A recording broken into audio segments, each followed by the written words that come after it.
지난주 설교에서 제가 두 가지 단어를 말씀해 드렸습니다. 고난과 영광의 보좌에 대해서 말씀드렸죠. 고난이 영어로 뭐라고 그랬습니까? 돈이에요. 돈 많이 하고 있어요. 돈, T-H-O-R-N-E, 돈. 영광의 보좌. 영광의 보좌는 무엇이었습니까? throne, T-H-R-O-N-E. O와 R이 바뀌니까 고난에서 보좌가 되었다고 했죠. 오늘 고난 주간입니다. 십자가에 고난이 없었다면, 예수 그리스도의 십자가에 고난이 없었다면 우리에게요 부활의 소망이 없습니다. 죄사함이 없습니다. 죄사함이 없으면 영원히 우리는 진노의 자녀로 사는 거예요. 영원히 사탄의 자녀로 사는 거예요. 영생의 소망이 없습니다. 부활도 없고 영생도 없다는 것을 생각하게 됩니다. 먼저 기도로 시작하겠습니다. 아버지 하나님, 하늘 보좌 내려놓으시고 가장 낮은 곳으로 오셔서 십자가에서 우리를 위하여 피 흘려 죽으신 예수 그리스도를 기념하는 고난 주간을 보내면서 말씀을 받습니다. 하나님, 우리 말씀 가운데 우리 영이 온전히 깨어지게 하여 주시고 거룩하신 그리스도를 본받아 하나님께 영광이 되는 거룩한 자녀의 삶으로 인도하여 주옵소서. 예수님의 이름으로 기도하옵나이다. 아멘. 지난주 사도행전 8장에서 빌립 집사님의 그 성령에 인도되어서 놀라운 성령 행전의 모습이 나타났습니다. 빌립 집사님이 스데반 집사님을 순교를 위해서 예루살렘에 큰 박해가 있었잖아요. 박해가 있으니까 이 사도 12명 외에는 크리스천들과 집사님들이 다 박해를 피해서 뿔뿔이 흩어졌는데 우리 빌립 집사님은 어디로 갔습니까? 유대인들이 경멸하는 땅, 유대인들이 저주하는 땅 사마리아로 갔잖아요. 사마리아 땅이 가서 빌립 집사님이 복음을 전했어요. 받아들이는 거예요. 그래서 베드로와 요한을 파송해서 말씀 집회가 이루어지니까 저주받은 땅, 기망 없는 땅 사마리아에 큰 기쁨이 있었다고 성경은 증언하고 있습니다. 그런데 성령님이 빌립 집사님에게 광야로 가라고 명령하십니다. 광야로 가라. 집사님이 순종했어요. 광야는 아무도 없는 곳이잖아요. 광야는 생명의 위협을 받는 곳입니다. 그 광야에서 누구를 만났습니까? 다 한 나라. 이집트에서 예루살렘 성전을 방문하고 다시 돌아가는 간닥의 여왕 제부 담당 네시를 만났잖아요. 한 사람에게 복음을 전한 거예요. 광야에서 만난 그 한 사람을. 하나님은요 우리들에게요 때로는 광야로 가라고 하십니다. 아무도 없을지언정. 제가 아는 제 친한 목사님은 뉴멕시코주라고 있어요. 크로비스. 한 2만 명 살아요. 거기 한인이 한 20명. 거기서 목회해요. 가라고 하면은 가시는 거예요. 그분이 가기 전에 거기서 클로비스 교회 가니까 한 4명이 모여서 목사님이 없는 거예요.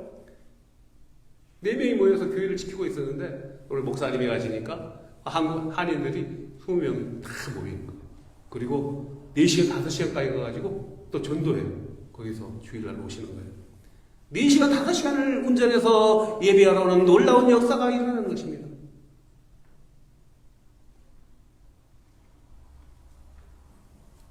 그리고 그 광야에서 한 명의 복음을 전했더니 아소도로 보내잖아요. 인도. 그 인도 대륙이 얼마나 넓습니까? 그 대륙을 다 돌고 돌아서 성령이 감동되니까 기쁨으로 전도를 하는 거예요.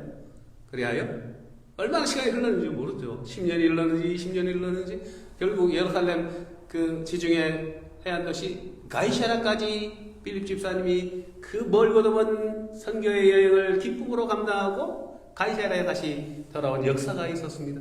사도행전 9장에서는 어떤 일이 벌어집니까? 그 크리스천을 핍박하던 유대인 중에 유대인, 바리새인 중에 바리새인 사울이, 가말리엘의 수제자 사울이, 로마의 시민권자인 사울이 유대 크리스천을 추적해서 박해하려고 다마스커스까지 달려가지 않습니까? 체포전. 하나님의 강권적인 주권적인 섭리로 다마스커스 도상에서 예수님을 영접합니다. 사울아, 사울아, 어찌하여 나를 박해하냐? 사울이 예수님을 만났어요. 눈이 멀었죠? 아나니아를 통해서 다시 회복이 됐습니다. 예수님을 만나니까 우리가 십자가에 못 박아 죽인 그분이 하나님의 아들이신 것을 깨달은 것입니다. 하나님이신 것을 깨달았습니다.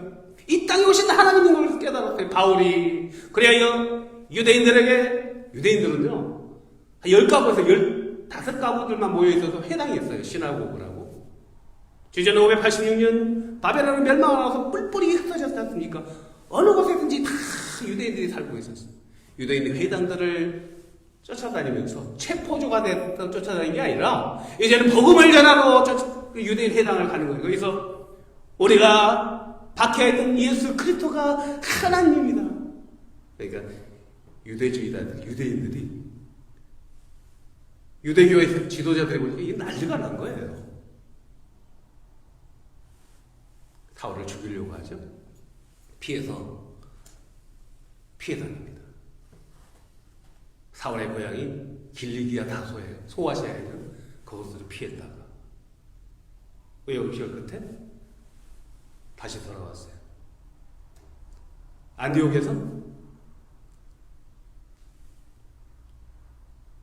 교회에서 사도들이 바울과 바나바를 해외 선교지로 파송합니다. 그래서 어디로 갔습니까? 지중해 쿠브로섬, 사이프러스 섬을 방문하였고, 바보 섬을 방문하였고, 소아시아로 넘어가서 밤빌리아, 뭐가? 비시디아 안디오크, 수리아 안동 말고 거기 비시디아의 안디오크에 있다. 아주 멀리 떨어져 있는 거기까지 가서 복음을 전했습니다.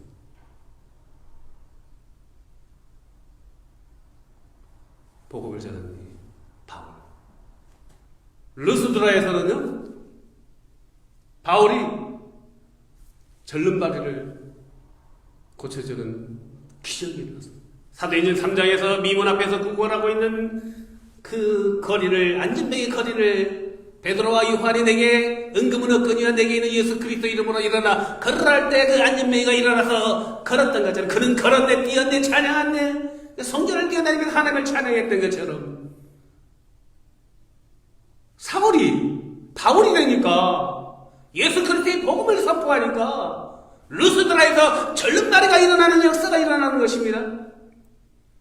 그러니까 유대인들이 두 패로 나뉘는 거예요. 한 그룹은 예수 그리스도를 영접하고 유대의 크리스천으로 개종하는 것입니다. 또 한 그룹은 바울을 죽이려고 하는 것이죠. 유대교는 암적인 존재가 되어버렸습니다. 이렇듯 복음에는요, 작용과 반작용이 있다는 것을 우리는 알아야 됩니다. 복음에는요, 반드시 저항하는 세력이 있다는 것입니다. 우리는 그것을 뚫고 나가야 됩니다. 내게 능력 주시는 예수 그리스도 이름으로 우리는 그 반대 세력들을 뚫고 나갈 수 있음을 선포해야 됩니다. 다시 예루살렘과 안디옥 교회로 돌아온 바울과 바나바. 이번에 이제 2차 선교여행을 또 보냈는데요. 2차 선교여행은요, 당시에 바울이 미처 돌아보지 못한 소아시아 쪽도 넓지 않습니까? 그것을 선교하려고 이제 출발을 했어요. 버가에서 마가복음을 쓴 마가 요한을 데리고 바울이 이제 갔었는데 돌아갔었거든요. 너무 힘드니까 버가에서 빽 해가지고 마가 요한이 돌아가서 그 문제로 이제 바나바하고 다툼이 있어서 바울은 실라하고 바나바는 조카 마가 요한을 데리고 나뉘어서 선교를 떠나게 됩니다. 때로는 갈등을 통해서 하나님은 선교의 방향을 바꾸기도 하는 것입니다. 이 모든 것이 다 하나님의 섭리인 것입니다. 소아시아 지역을 갔어요. 드로아 지역이라고. 여러분 드로아를 아세요? 드로아. 한국말로 드로아죠. 트로이를 기억하십니까? 트로이의 목마. 헬렌의 트로이를 기억하세요? 헬렌의 트로이. 헬렌과 파리스의 그 호메로스의 일리아드에 나오는 트로이. 트로이 왕자 파리스가 스파르타를 방문했는데 그곳에서 아가멤논의 이제 남동생이 있어요. 남동생의 부인이 아름다운 헬렌 공주였죠. 눈이 맞아서 야만 도주에서 그 비극적인 스파르타와 트로이 전쟁이 시작되지 않습니까? 그 트로이 목마, 아킬레스와 헥토르의 전쟁. 그 오디세이의 데스사시에 나오는 그 트로이에서 바울이 한밤중에 비전을 보게 되는 거예요. 비전을. 마케도냐 사람이 나타납니다. 이 땅에 건너와서 우리를 도와주소서.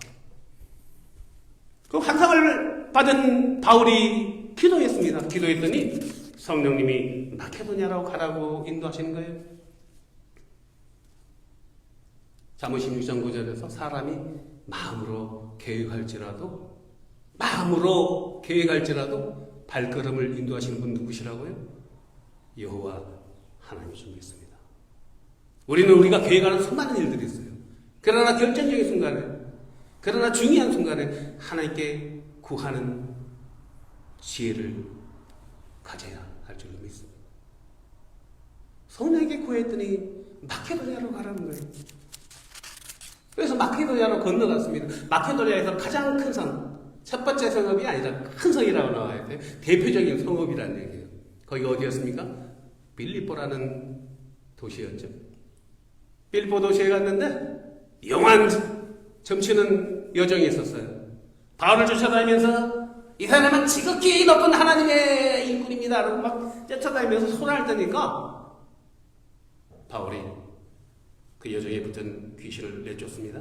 나사렛 예수의 이름으로 영원히 떠나갈지어다. 귀신이 떠나가 버리니까 여정이 저를 모시잖아요. 여정의 주인이 화가 나서 바울을 모해해서 이렇게 고발하게 되죠. 그래서 감옥에 갇힌 것입니다. 근데 감옥도요, 성령에 이끌려서 갔더니 감옥에 가는 거예요. 성령님이 고해서 갔는데 감옥에 간 거예요. 그러나 그 감옥이 바울에게는 어떤 곳이 되었습니까? 최상의 선교지가 되었던 것입니다. 우리가 알고 있지 않습니까? 성령님의 역사하심으로 천사를 보내서 옥문이 지진이 일어나 다 풀어졌지만 바울은 달아나지 않았습니다. 그곳에서 간수와 간수장들이 다 예수님을 만났잖아요. 그 유명한 빌립보서, 아니 사도행전 16장 31절에 나오는 말씀. 빌립보 감옥에서 사도행전 16장 31절의 말씀 따라합니다. 주 예수를 믿으라. 그리하면 너와 내 가족이 구원을 받으리라. 주 예수를 믿으면요, 나만 구원받는 것이 아니라 우리 가족이 구원을 받는다는 것입니다. 그 유명한 말씀을 선포하는 거예요. 하여 바울은 다시 빌립보를 떠나서 데살로니가로 이동을 하면 데살로니가에서 엄청난 박해를 받았죠. 생명의 위협을 받게 됩니다. 데살로니가를 거쳐서 다시 베레아를 거쳐서 아덴에 이르러서 아덴에서 복음을 선포하고 고린도 지역까지 넘어왔죠. 오늘 말씀은 3차 여행으로 바울의 마지막 종착역, 바울의 인생의 마지막의 종착역, 바울 성경의 마지막 종착역인 로마에서, 그것도 로마의 어디에서요? 로마의 감옥에서 누구를 위해서? 빌립보 교회를 바라보면서 빌립보 교인들에게 편지를 쓰고 있는 서신서 중에 하나예요. 그죠? 빌립보서 2장 5절에서 9절 말씀. 1절 이렇게 시작합니다. 사랑하는 교우들이요, 예수 그리스도 안에서 여러분들이 그리스도 안에서 권면을 하거나 위로를 하거나 사랑을 나누거나 긍휼을 베풀거나 자비를 베풀 때는 어떻게 하라고요? 예수 그리스도의 마음을 가지라는 거예요. 오해의 말씀. 영과 마음이 하나가 되어서 큰 뜻이나 헛된 자만에 사로잡히지 말고 겸손한 마음으로 자기보다 남을 낮게 여기고, 그리고 5절에서 예수 그리스도의 마음을 품으라고 말하고 있습니다. 사랑하는 교회 여러분, 저와 이 여러분의 마음에 예수 그리스도의 마음을 품기를 주님의 이름으로 축복합니다. 바울은 계속해서 빌립보 교인들에게 그리스도의 속성에 대해서 설명하고 있습니다. 예수님은 하나님의 본체십니다. 하나님의 본체십니다. 그러나 하나님과 동등됨을 취하지 아니하시고 자기를 비워 종의 형체를 가지사 사람들과 같이 되셨다. 종의 신분으로 오셨다는 거예요. 형태는 인간의 모습으로 오셨는데, 그리고 자기를 낮추시 죽기까지 성부 하나님께 복종하셨습니다. 마치 희생제물로 드려지는 저 비천한 양과 같은 가축과도 같은 존재로 오신 예수 그리스도. 그리스도의 마음은 구체적으로 어떤 마음입니까? 자신을 종의 신분으로 낮춰야 한다는 거죠. 여러분, 종이 높습니까? 백성이 높습니까? 하나님의 자녀가 높습니까? 종이 높습니까? 우리 목사님들한테 종님이라고 하지 마십시오. 어떤 분들 목사님들한테 종님이라고 해요. 아, 종이 높아요? 백성이 높아요? 백성이 높습니다. 우리가 섬길 때 종이에요. 종이 섬기는데 폼을 잡으면서 섬깁니까? 그렇지 않죠. 섬길 때 그리스도의 마음을 품는 종의 신분으로 섬기라는 거예요. 아멘. 죽음은 그리스도의 몫이 아니었습니다. 왜요? 죄의 삭시 죽음이잖아요. 근데 그리스도께서는 죄가 없으시죠. 하나님은 왜 인간이 되셨는가? 누가 한 말입니까? 하나님은 왜 인간이 되어 오셨는가? 중세에 캔터베리, 영국 캔터베리의 대주교 안셀림이라는 주교가 있었어요. 그분이 하나님은 왜 인간이 되어 오셨는가라는 그의 속죄를 하신 말씀입니다. 하나님은 왜 인간이 되십니까? 인간의 죄는요, 인간이 감당이 아닙니다. 그런데 그 죄가 유한하다, 무한하다? 우리 죄는 무한하다는 거예요. 무한하기 때문에 우리가 갚을 수가 없다는 것입니다. 우리가 속죄할 수 없다는 것입니다. 그래서 결국 그 죄를 갚을 수 있는 분은 하나님이시면서 인간이신 그리스도께서 이 땅에 태어나셔야만 했다는 것입니다. 이것이 인카네이션의 성육신의 미스테리인 것입니다. 죽음은 그리스도의 몫이 아니었잖아요. 그런데 예수 그리스도께서 십자가에서 대신 죽으심으로 공로가 생겼는데 그 공로로 우리의 죄를 대속했다는 것이 안셀렘의 속죄라는 것이죠. 인간이 되어 오신 하나님, 그것은 우리를 향한 하나님의 위대한 사랑이었습니다. 아가파이스의 사랑, 부모가 자식을 바라보는 그 사랑, 자식에게 쏟는 그 사랑과도 비교할 수 없는 아가파이스. 아가파이스의 사랑은 십자가의 사랑인 것입니다. 자신의 목숨을 대속제물로 드리는 그 아가파이스의 사랑. 그래서 십자가의 죽음으로 하나님이 인류 주신 새 언약이 성취되었습니다. 예레미야서 31장 33절의 그 새 언약을 기억하십니까? 나는 그들의 하나님이 되고 그들은 나의 백성이다. 예수 그리스도의 보혈로 인하여 우리가 하나님의 백성이 되고 우리들의 하나님이 되신 것입니다. 아멘. 그리스도의 이 땅에서의 삶의 여정이 어땠습니까? 마태복음 13장과 마가복음 6장에 보면은 예수님에 대한 설명이 나와요. 예수님 형제들이 있었어요. 형제가 몇 명이었을까요? 4명의 남자 형제들이 있었어요. 야요, 유시, 야고보, 요한, 유다, 시몬, 그리고 자매들. 그러니까 최소한 자매들이 2명 이상은 될 거 아니에요. 포함해서 7명 이상의 형제들이 있었던 것입니다. 예수님 그 공생애를 시작하기 전에 어린 나이에 가장이 되어서 어머니와 자녀들, 형제들, 자매들을 양육했던 것을 우리는 알 수 있습니다. 그리고 누가복음에 보면은요, 한 3세쯤 돼서 사역을 시작했다고 나오거든요. 사역을 한 3년 동안 12명의 제자를 양육하였습니다. 가시는 곳마다 병자들이 일어났잖아요. 예수님의 사역은 무엇이었습니까? 예수님의 사역은 미리 보여주는 하나님의 나라의 예고편이었죠. 축약된 하나님의 나라의 예고편이었던 것이죠. 예수님의 사역은요, 하나님 나라의 모형이었습니다. 병자가 다 고침을 받고, 불구자가 나음을 받고, 배고픔이 사라지고, 5병의 기적, 7병의 기적이 나타나지 않았습니까? 그리고 하나님의 그 언약을 성취하게 하여 예루살렘을 입성하셔서 십자가를 지셨다. 예수님 십자가에 오셨는데 몇 시간 동안 십자가에 계셨습니까? 성경을 보면은 오전 9시부터 오후 3시까지 6시간의 그 십자가에 그 손안에 담고 예수님 십자가에 달리셨는데요, 그 밑에서는 로마의 군병들은 무엇을 하고 있었습니까? 예수님의 십자가에 달리셨는데 그 밑에서 예수님의 옷을 서로 나누기 위해서 제비를 뽑고 있었습니다.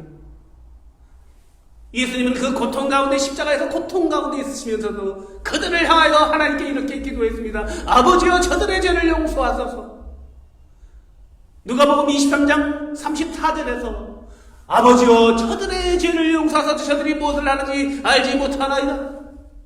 사랑하는 교회 여러분, 우리들의 모습이 예수 그리스도의 십자가 밑에서 예수 그리스도의 십자가는 바라보지 아니하고 그분이 주시는 프로스퍼리티만 추구하는 그런 로마의 군병들의 모습은 아닐런지요. 저들의 죄를 용서하소서. 우리들의 죄를 용서하소서. 우리들이 무엇을 하는지 저들이 알지 못한다. 시편 22편은 메시아의 고난을 예고했습니다. 시편 22편 1절에서 내 하나님이여, 내 하나님이 어찌하여 나를 버리셨나이까? 어찌 나를 멀리하여 돕지 아니하시며 내 신음소리를 듣지 아니하시나이까?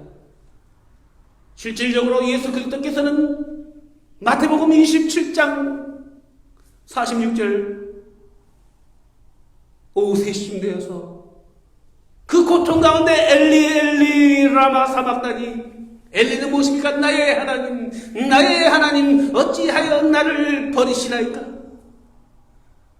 그리고 요한복음 19장 28절에서 내가 목마르다, 30절에서 다 이루었다 말씀하셨습니다. 누가복음 23장 46절에서는요, 아버지여 내 영혼을 받아주소서 하시고 십자가의 구속을 완성하셨다는 것입니다. 십자가 사건으로 인류에 대한 하나님의 공의가 성취된 것입니다. 하나님의 공의는 뭐예요? 죄에 대한 삭선을 치러야 된다는 것입니다. 예수 그리스도의 그 십자가의 은혜로 우리는 하나님과 화해되고 하나님의 자녀가 된 것입니다. 하나님께서 순종하신 예수 그리스도를 하나님의 권능으로 지극히 높이셔서 모든 이름에 뛰어난 이름을 주셨죠. 누가는 사도행전 4장 12절에서 선포합니다. 다른 이로서는 구원을 받을 수 없나니 천하 사람 중에 구원을 받을 만한 다른 이름을 우리에게 주신 일이 없습니다. 오직 예수 그리스도만을 통하여 하나님 은혜 앞으로 나갈 수 있는 것입니다. 사도 바울은요, 하늘 보좌를 내려놓으시고 소망받는 종으로의 모습으로 오신 예수 그리스도를 우리에게 소개하면서 그리스도의 마음을 품으라고 권면하는 거예요. 그러면서요, 빌립보서 1장 27절부터 29절에서 다음과 같이 우리에게 말하고 있습니다. 오직 너희는 그리스도의 복음에 합당하게 생활하라. 그리스도의 복음에 합당하게 생활하는 것입니다. 구원은 입으로 얻는 것이 아니라 복음을 실천하는 행위가 증거라는 것입니다. 그리고 그리스도를 위하여 너에게 은혜를 주신 것은 다만 그를 믿을 뿐만 아니라 또한 그를 위하여 예수 그리스도를 위하여 권한도 받게 하려 하십니다. 돈이 없으면요 영광의 보좌가 없다는 것입니다. 수론이 없다는 것입니다.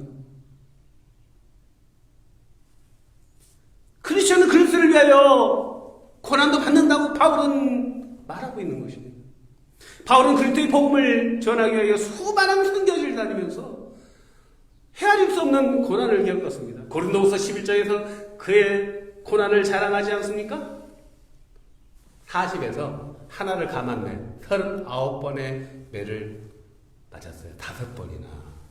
40번 맞으면 죽어요. 3번 태장으로 맞고 루스드라에서 한 번은요 돌에 맞아 죽었어요.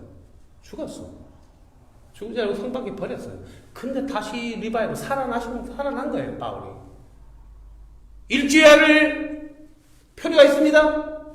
산과 강에서의 위험, 강도를 만나기도 하고요. 춥고 덥고 헐벗고 굶주리고. 그러나 바울은 기쁨으로 형용할 수 없는 기쁨으로 그 전도 사명을, 복음 사명을 감당했다. 왜? 복음은 형용할 수 없는 기쁨이기 때문입니다. 사랑하는 교회 여러분, 지금도 오늘도 선교사님들이 그 수많은 선교사님들이 이름도 없는 곳에서 복음을 전하러 나가잖아요.